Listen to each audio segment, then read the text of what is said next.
अस्सलाम वालेकुम everyone. Well, अल्लाह को मनाने का सबसे आसान तरीका क्या है? वो आसान तरीका सिर्फ 3 लफ्ज़, सिर्फ 3 लफ्ज़। और आपका सिर्फ ये कहना और इस पे अपने आप को थोड़ा सा मुशक्क़त करके उस पे मेहनत करना, आपकी दुनिया आखिरत बना देनी है। दुनिया आखिरत। तो हमें अल्लाह से क्या कहना है?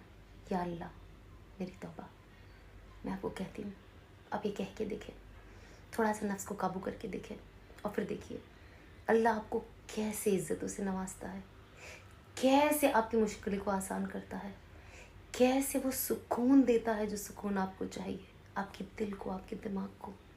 अल्लाह कैसे उससे आसान करता है। अल्लाह रहीम है, करीम है, अल्लाह जलाली भी है। पर आप शैतान के बहकावे में कभी मत आना कि अल्लाह आपको कभी माफ़ नहीं करेगा, तेरे गुनाह बहुत ज़्यादा, तू बहुत गंदा। नहीं, हम कोशिश करेंगे तो अल्लाह क्यों माफ़ नहीं करेगा।